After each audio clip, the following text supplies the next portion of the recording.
Munculnya nasionalisme rasa kebangsaan Indonesia.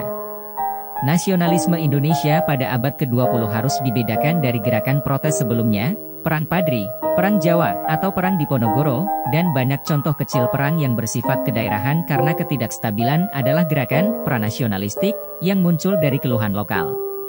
Sebaliknya, nasionalisme pada awal abad ke-20 adalah hasil dari imperialisme baru dan merupakan bagian dari gelombang ketidakstabilan yang lebih luas yang mempengaruhi banyak bagian di Afrika dan Asia yang menjadi subjek kolonialisme Barat. Di Indonesia, nasionalisme tidak hanya berkaitan dengan perlawanan terhadap pemerintahan Belanda, tetapi juga melibatkan persepsi baru tentang kebangsaan yang mencakup keragaman etnis di kepulauan ini dan mengupayakan restrukturisasi pola otoritas tradisional untuk menciptakan Indonesia sebagai negara modern. Nasionalisme ini sebagian berasal dari ketidakpuasan tertentu, diskriminasi ekonomi di bawah pemerintahan kolonial, perasaan sakit hati akibat diskriminasi sosial, dan kesadaran baru akan cengkeraman Belanda yang telah lama. Yang juga penting adalah munculnya elit baru, terdidik tetapi kurang memiliki peluang pekerjaan yang sesuai dengan pendidikan tersebut, berpikiran seperti orang Barat pada walti-oti tetapi tetap mempertahankan ikatan dengan masyarakat tradisional. Pembentukan Budi Utomo pada tahun 1908 sering dianggap sebagai awal nasionalisme terorganisir. Didirikan oleh Wahidin Sudirohusodo, seorang dokter Jawa pensiunan, Budi Utomo adalah organisasi elit yang tujuannya, meskipun bersifat budaya daripada politik, termasuk kekhawatiran untuk mencapai kesepakatan saling menguntungkan antara budaya tradisional dan masyarakat kontemporer.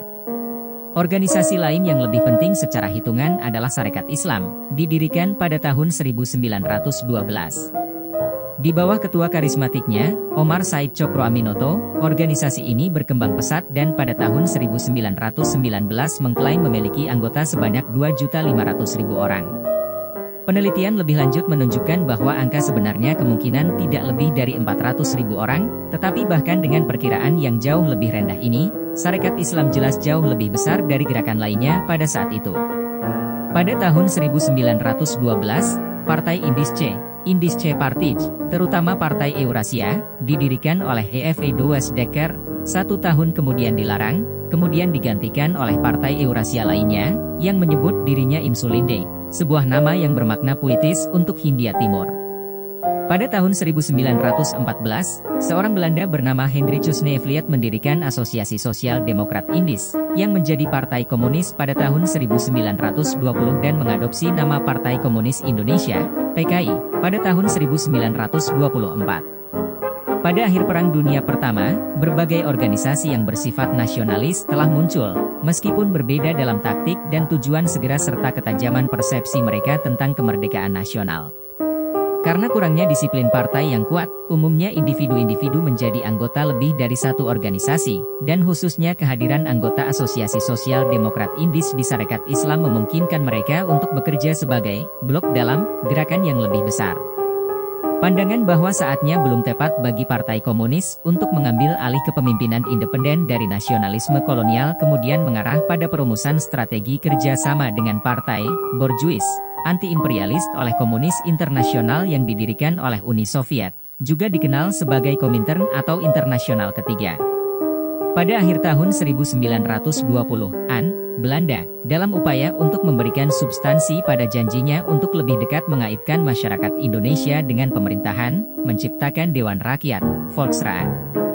Terdiri dari perwakilan yang ditunjuk dan terpilih dari 3 divisi ras yang ditentukan oleh pemerintah, Belanda, Indonesia, dan Asiatik asing. Dewan Rakyat menyediakan peluang untuk debat dan kritik tetapi tidak memberikan kendali nyata atas pemerintahan Hindia Belanda.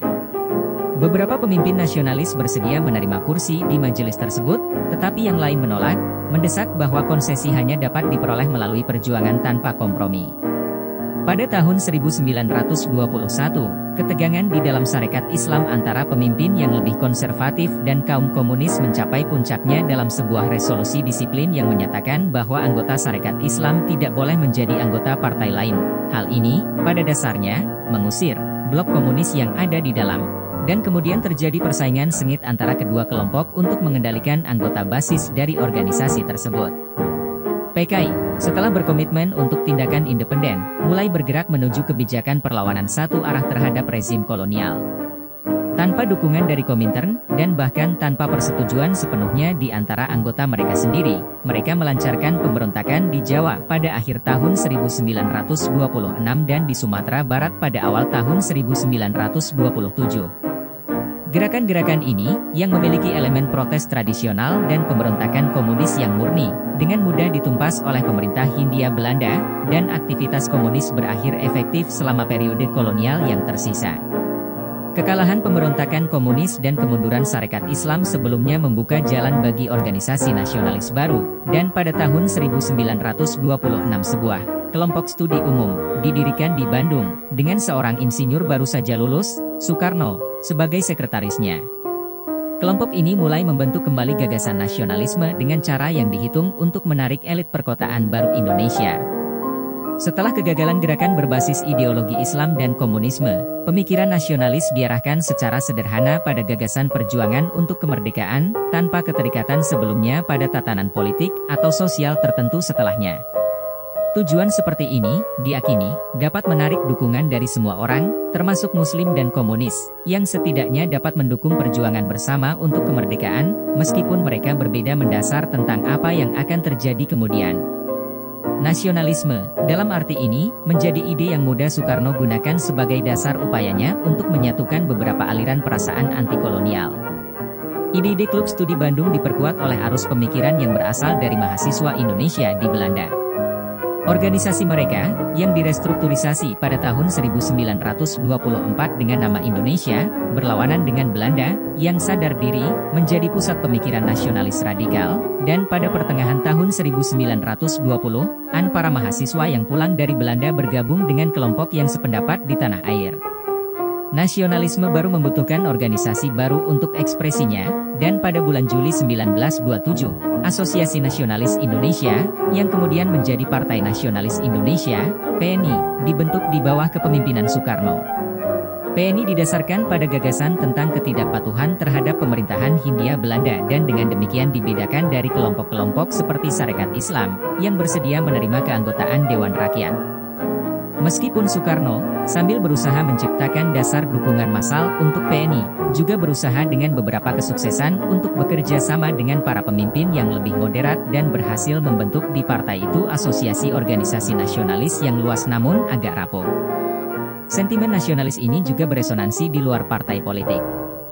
Pada 28 Oktober 1928, sejumlah perwakilan organisasi pemuda mengeluarkan Sumpah Pemuda yang bersejarah, di mana mereka berjanji untuk mengakui hanya satu tanah air Indonesia, satu rakyat Indonesia, dan satu bahasa Indonesia. Itu adalah peristiwa bersejarah dalam sejarah negara ini dan juga dianggap sebagai saat pembentukan bahasa Indonesia. Pada akhir tahun 1929, Soekarno ditangkap bersama beberapa koleganya dan diadili, dijatuhi hukuman penjara selama 4 tahun. Dia dibebaskan pada akhir tahun 1931, tetapi pada saat itu gerakan bersatu yang dia bantu ciptakan sudah mulai hancur. PNI membubarkan diri dan membentuk kembali sebagai Partindo. Sejumlah kelompok lain bersatu untuk membentuk organisasi baru, Klub Indonesia Nasional, yang dikenal sebagai PNI Baru. Sementara Partindo melihat dirinya sebagai partai massa seperti PNI Lama, PNI Baru, di bawah kepemimpinan Muhammad Hatta dan Sultan Syahrir, bertujuan untuk melatih kader yang dapat mempertahankan kepemimpinan berlanjut dari gerakan tersebut jika para pemimpinnya ditangkap. Pada tahun 1933, Soekarno ditangkap lagi dan diasingkan ke Flores, kemudian dia dipindahkan ke Bengkulu di Sumatera Selatan. Tindakan represif menyusul terhadap pemimpin partai lainnya, termasuk Hatta dan Syahrir, yang juga diasingkan. Pada akhir 1930-an, pemimpin nasionalis terpaksa bekerja sama dengan Belanda, dan partai-partai moderat seperti Parindra menerima keanggotaan Dewan Rakyat. Pada tahun 1937, partai yang lebih radikal, Gerindo, dibentuk, tetapi partai ini mempertimbangkan dukungan dari Belanda sebagai prioritas daripada pertanyaan kemerdekaan. Perang Dunia Kedua mengubah situasinya. Jatuhnya Hindia Belanda ke tangan Jepang pada awal tahun 1942 memutuskan kontinuitas pemerintahan Belanda dan menyediakan lingkungan yang benar-benar baru bagi kegiatan nasionalis.